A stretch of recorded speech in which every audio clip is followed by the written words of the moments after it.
vidéo, nous allons raccourcir la canne XP Telescopic S. C'est pas compliqué à faire, mais il y a des petites astuces à connaître pour ne pas se tromper. La première, déjà, c'est savoir quelle longueur on peut recouper. Si vous coupez trop court, évidemment, il va falloir acheter les éléments. J'ai déjà démonté le disque, puisque nous, on a déjà fait le repérage. Mais l'astuce est la suivante. Vous réglez votre détecteur comme vous détecteriez, et vous faites une marque sur le bas de canne. Et pour la suite des opérations, on va voir ça tout de suite. La seconde étape, après avoir marqué la taille de votre canne, eh bien, c'est de mesurer ce qu'on a en trop. Ici, on a 27,5 cm en trop. Alors, il faut penser quand même à laisser une certaine distance pour rentrer dans la canne et maintenir le bas de canne. On va laisser environ 12 cm. C'est une valeur de sécurité, on va dire. Ça laisse un petit peu de marge pour avoir un réglage quand même. Donc, on a un petit peu d'amplitude.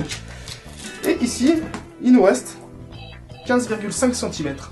Ces 15,5 cm, eh bien, c'est là tout ce qu'on peut couper entre le haut de canne et le bas de canne.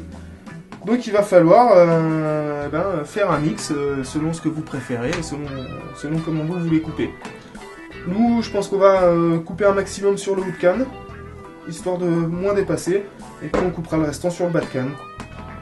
Sur la canne de Yannick, on a décidé de couper 7,5 cm sur le mi-canne et sur le bas de canne. Ça laissera un petit peu plus d'amplitude de réglage sur le bas de canne. Et puis ici, eh bien, ça nous permettra de faire passer le support télécommande juste au niveau du repose-bras. Alors, avant de commencer à démonter, on va déjà faire notre repère à 7,5 cm. Voilà. Et grosso modo, hein, c'est pas de la précision, on n'est pas au centimètre près, c'est pas très grave. L'important, c'est juste que vous soyez dans des bonnes distances.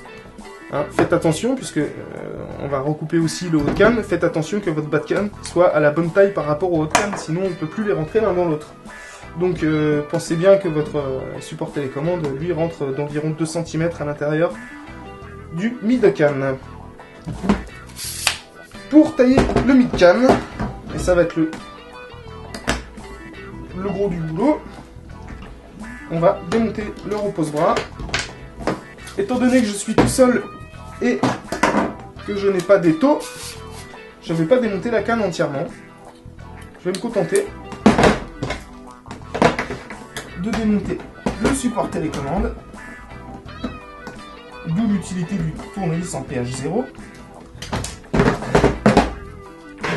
Je me répète assez souvent, mais avoir un tournevis adapté, c'est quand même préserver ses vis. Ce sont des petites vis en inox, c'est très fragile, et ma foi, si vous fraisez les têtes, eh bien, ça va être extrêmement difficile à démonter. Voilà, donc on sort le support. Et on sort ce mi de canne. Donc, nous avons dit que nous allions couper 7,5 cm. Nous allons donc reporter. J'aurais pu les reporter avec le cutter. Je vous l'avais dit tout à l'heure au départ, mais j'ai choisi la solution du feutre. Voilà. Là, on est prêt à couper nos tubes, ce qu'on va faire tout de suite. Et bien la suite de l'opération, ce sera refaire les trous. On va vous expliquer tout ça.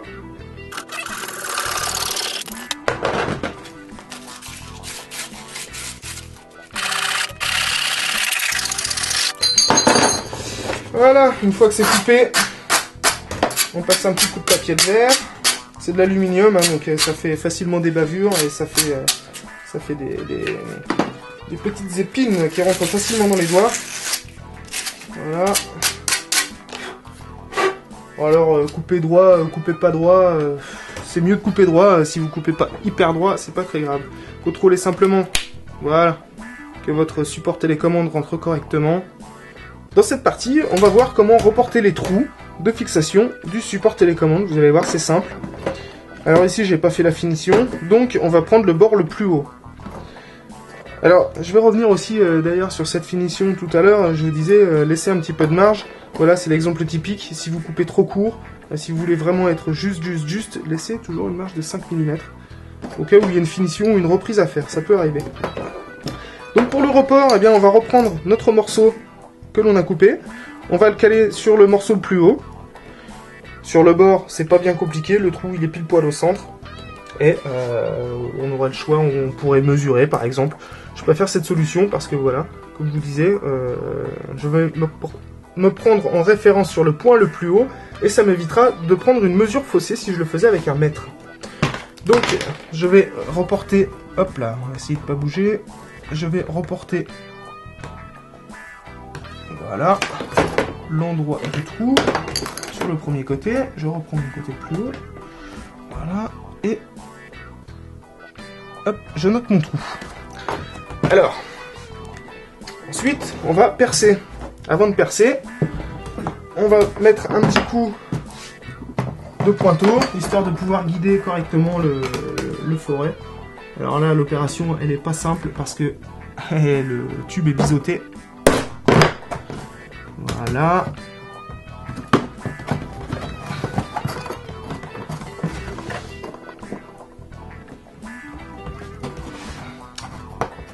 Je vais y arriver, hein. C'est un peu difficile quand c'est biseauté comme ça. Et qu'on n'a pas d'étau et qu'on est seul, c'est un peu compliqué. Et il faut pas se tromper. C'est mieux. Voilà. Alors, encore une fois, le foret, si vous regardez par rapport à la taille de la vis, il est quand même nettement plus gros. Et ben, c'est tout simplement, encore une fois, parce que là, vous avez vu, j'ai fait un petit peu au pifomètre. Mais c'est pareil d'origine, hein. En fait, j'ai pris un petit peu plus petit que le trou d'origine, parce qu'il y aura le chanfrein. Mais donc, c'est toujours dans le souci de la finition, pour éviter de trop ajuster, d'avoir des trous qui soient pas bien en face. Vous faites des trous un petit peu plus gros, et les vis iront automatiquement les chercher. C'est pour ça qu'à la fin, on va chanfreiner. C'est pour que les vis, avec leur tête conique, eh bien, viennent centrer et serrer ainsi le support de télécommande. Allez, on va passer tout de suite au perçage. C'est pas le plus compliqué. Juste penser à tourner dans le bon sens.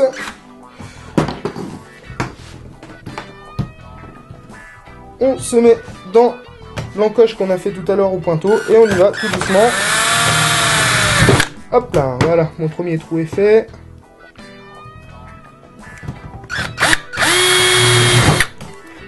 Le deuxième est fait. Ensuite, eh bien, on va passer au chanfrein.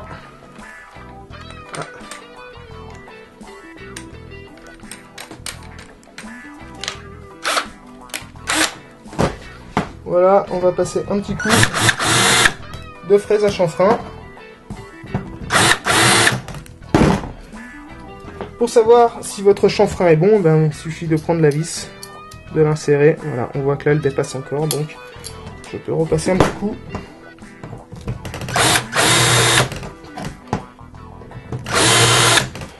Alors concrètement, on voit ici l'idée d'avoir pris un foret un petit peu plus petit, puisque ma fraise à chanfrein, eh bien, elle va automatiquement élargir le trou.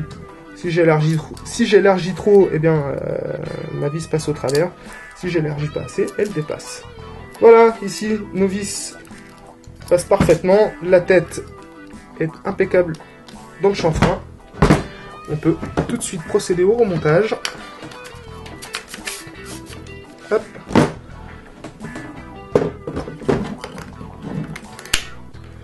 Et vous allez voir que du premier coup, eh bien, comme d'origine, nos vis, elles tombent pile poil au bon endroit.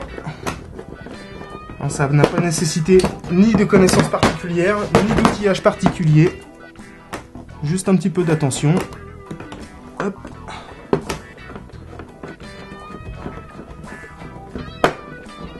Et voilà.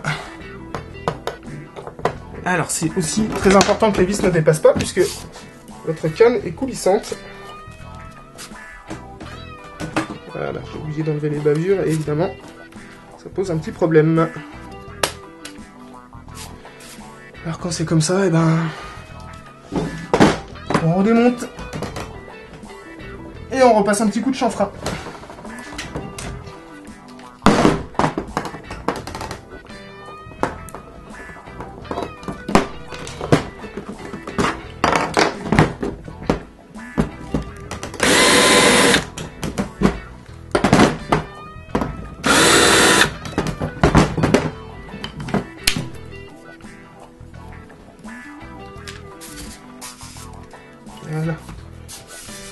souci, ça va passer parfaitement. On va remonter nos vis.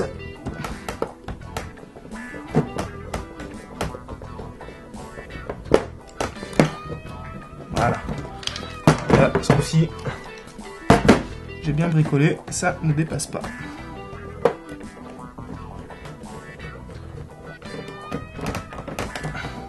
Voilà, superbe. Et voilà. Notre canne est recoupée. On va remettre le repose-bras.